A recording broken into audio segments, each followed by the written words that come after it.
കൊച്ചിയിൽ ഇന്നലെ നടന്ന സംഭവത്തിന്റെ വിഷമം കെട്ടടങ്ങുന്നതിന് മുൻപ് ഹൈദരാബാദിൽ മറ്റൊരു രഹസ്യ വീഡിയോ വൈറലായിക്കൊണ്ടിരിക്കുകയാണ്. ഇവർ കമിതാക്കളാണോ, ലിവിംഗ് ടുഗദർ ആണോ, നവവധൂവരന്മാരാണോ എന്നുള്ള കാര്യം അറിയില്ല. ഇനി ആരാണെങ്കിലും സോഷ്യൽ മീഡിയ അത് ഏറ്റെടുത്ത് വൈറലാക്കിക്കൊണ്ടിരിക്കുകയാണ്. ഇത് ആവേശത്തിന്റെ പുറത്ത് അവർ ചെയ്ത കുറ്റമാണോ അതോ മാതാപിതാക്കളുടെ അശ്രദ്ധയാണോ? ശശി, നീ എന്തിനാ ഇങ്ങനെയൊക്കെ ചെയ്തേ? ഓഫീസിലുള്ള എല്ലാവരും നിന്റെ ബോഡി സ്ട്രക്ചറിനെ കുറിച്ച് ഇപ്പൊ പറഞ്ഞുകൊണ്ടിരിക്കുന്നത്.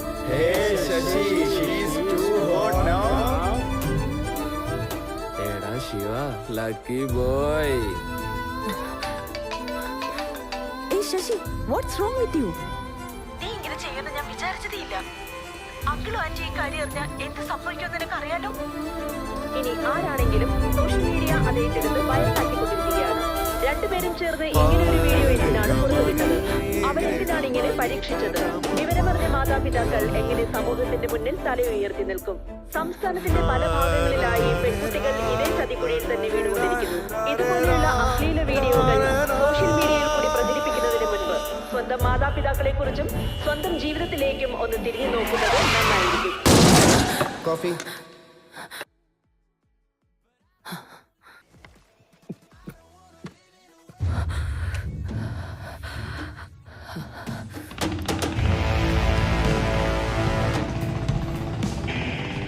എടാ, എന്താണ് നീ കാണിച്ചേ? നിന്റെ വീഡിയോ അവിടെ ഇല്ലെങ്കിൽ നീ തിരിച്ചു വരണ്ടേ? ബാക്കി വീഡിയോ ഒക്കെ നീ എന്തിനാ ഡിലീറ്റ് ചെയ്തേ? അവൻ നമുക്കൊരു ഹെൽപ്പ് ചെയ്യാൻ വന്നപ്പോ നീ അവന്റെ കച്ചവടം പൊടിച്ചില്ലേ? നീ ഇതെന്താടാ പറയുന്നേ? ഇതാണോടാ നിന്റെ കച്ചവടം? ഇതാണോ കച്ചവടം? മറ്റുള്ളവരുടെ ജീവിതം നശിപ്പിക്കുന്ന പരിപാടിക്കാണോ കച്ചവടം എന്ന് പറയുന്നത്? അതുകൊണ്ട് തന്നെയാ അങ്ങനെ ചെയ്തത്. രാവിലെ മുതൽ ഞാൻ എന്നെ പറ്റി മാത്രമാണ് വിചാരിക്കുന്നതാണോ നീ ചിന്തിക്കുന്നത്? ഇത്തരത്തിലുള്ള വീഡിയോ കാരണം ജീവിതം നശിച്ച ഓരോരുത്തരുടെ മുഖവും എന്റെ കൺമുന്നിൽ തെളിഞ്ഞു നിൽക്കുക. ശശിക്ക് എന്തെങ്കിലും പറ്റുമെന്ന് ആലോചിച്ച് എന്റെ ചങ്ക് കിടന്ന് പിടയ്ക്കുക. എന്നാ എനിക്കൊന്നും ചെയ്യാൻ പറ്റാത്ത സാഹചര്യ. എടാ, ഞാനൊന്ന് പറയുന്ന കേക്ക്. നമുക്ക് ഈ ലോകത്തുള്ള എല്ലാവരും ഒന്നും മാറ്റാൻ പറ്റില്ല. പക്ഷെ നമുക്ക് അറിയാവുന്നവരെങ്കിലും നമുക്ക് മാറ്റാൻ ശ്രമിച്ചൂടെ?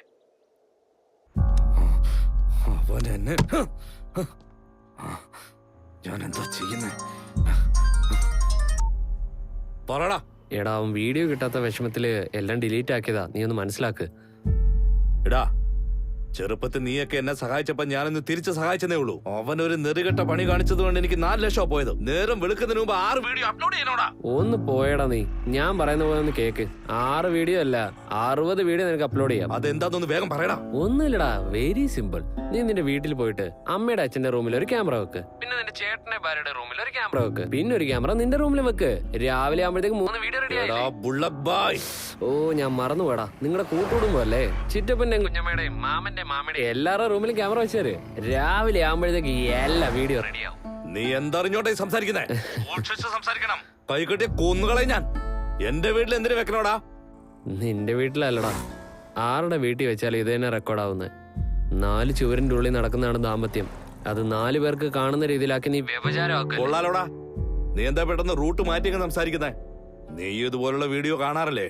കണ്ടിട്ടുണ്ട്, ഒരുപാട് കണ്ടിട്ടുണ്ട്. പക്ഷെ ഇന്ന് രാവിലെ മുതൽ എന്റെ കൂട്ടുകാരൻ കഷ്ടപ്പെടുന്ന കണ്ടപ്പോ ഇനി ഈ വീഡിയോ ഒരിക്കലും ഞാൻ കാണില്ലെന്ന് തീരുമാനിച്ചു. അതുപോലെ തന്നെ നീയും മരണമെന്ന് കരുതിയാ നിന്റെ അച്ഛനെ അമ്മയെ കുറിച്ച് ഞാൻ തെറ്റായിട്ട് സംസാരിച്ചത്. അല്ലാതെ ഞാനതൊന്നും മനഃപൂർവ്വം ചെയ്തതല്ല. എന്റെ വീട്ടിലുണ്ടടാ അമ്മയും സഹോദരിയൊക്കെ. ശിവ എന്നോടൊരു കാര്യം പറഞ്ഞു. ഈ ലോകത്തെ നമ്മളെ കൊണ്ട് മാറ്റാൻ കഴിയില്ലായിരിക്കും, പക്ഷെ നമുക്ക് അറിയാവുന്നവരെ മാറ്റാൻ കഴിയുമെന്ന്. ഞാൻ മാറി. നിന്റെ ഇഷ്ടം. പണം സമ്പാദിക്കാനാണെങ്കിൽ ഒരുപാട് വഴികൾ വേറെ ഉണ്ട്. ഓർമ്മയിരിക്കട്ടെ.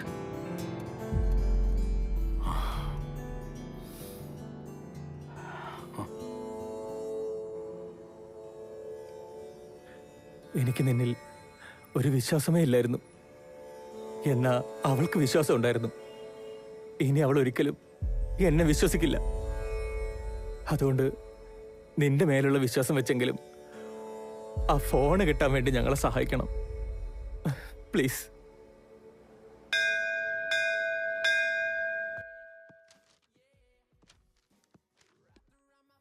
ഫോൺ കിട്ടിയോ?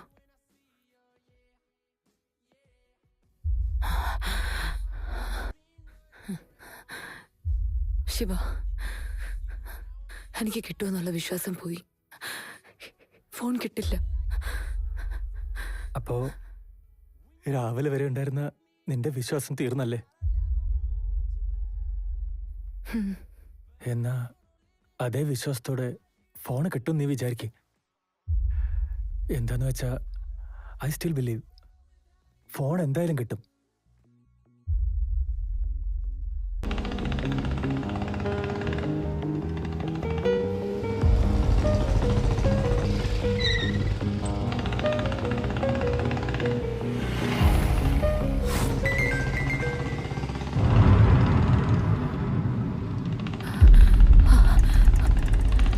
ശിവ, നമ്മുടെ ഫോൺ ആരോ ഓൺ ചെയ്തു. വിളിച്ചു നോക്ക്. നോ കോൾ ചെയ്താ അവർ വീണ്ടും സ്വിച്ച് ഓഫ് ചെയ്യും. ആ GPS.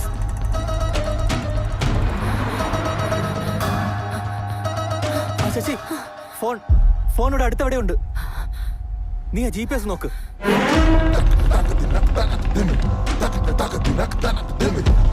ഈ വഴി സ്ട്രേറ്റ് എന്നല്ലേ? ആ നേരെ. ഇവിടുന്ന് ലെഫ്റ്റോ റൈറ്റോ? Left. Oh right. No left. Oh no right. ജീവിതത്തിൽ റൈറ്റ് ഏതാ റോങ് ഏതാന്ന് നിനക്കറിയില്ല. എന്നാൽ ലെഫ്റ്റ് റൈറ്റ് എങ്കിലും അറിഞ്ഞു വെച്ചൂടെ? റൈറ്റ്.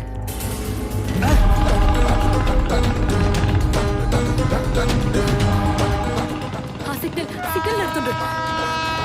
പെട്ടെന്ന്. എവിടെ ആ ഫോൺ എവിടുന്നാ? ഇത് യൂട്ടൺ എടുത്തു. ഇപ്പോ യൂട്ടൺ എടുത്തു. ശിവ, അവിടെ തൊട്ടടുത്തുണ്ട്. മുന്നോട്ട് പോ. എവിടെ? ഇതാ 2 മിനിറ്റ് ദൂരം. Fast Shiva. Shiva, it's right there. നമ്മുടെ ഫോൺ ഇവിടെ അടുത്ത് തന്നെ ഉണ്ട്.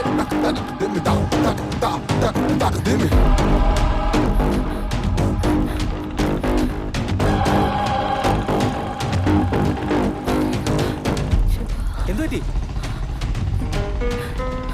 ശിവ, എന്താ പറ്റിയെന്ന് പറ. GPS ഓഫ് ചെയ്തു. What? ഫോൺ എടുത്തോ. എവിടെയാ ശിവ? ആരാ? പൊന്നോ, ഐ ലവ് യു പൊന്നോ. ഉമ്മയോ? ഇവിടെ എല്ലാരും നോക്കി നിൽക്കുക. എങ്ങനെയാ പറ പൊന്നെ. സാറേ പൊന്നോ, സാറേ കട്ടിയല്ലേ? എന്താ വേണ്ടേ? എന്റെ പേഴ്സ് കാണാതെ പോയി. നാട്ടിൽ പോവാൻ വണ്ടിക്കൂലിയില്ല. അല്ല സാറേ, ഈ ഫോൺ വെച്ചിട്ട് ഒരു 5000 രൂപ എനിക്ക് തന്ന ഉപകാരമായിരുന്നു. ഇത് ഡമ്മി ഫോണല്ലേ? അല്ല സാറേ, ബ്രാൻഡഡ് ഫോണാ. സാറ് വേണമെങ്കിൽ ചെക്ക് ചെയ്തോ. സാറേ പറ പൊന്നെ. ഇവിടെ തന്നെ കാണിച്ചത്.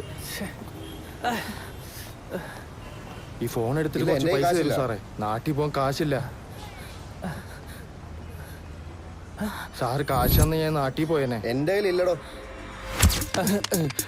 സാറേ നിനക്കോടാ?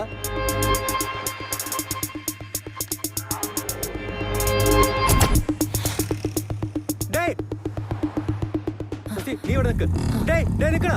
ഞാൻ പറഞ്ഞില്ലേ സാറേ ഞാൻ പോവാ സാറേ. പിന്നെ കാണാം സാറേ.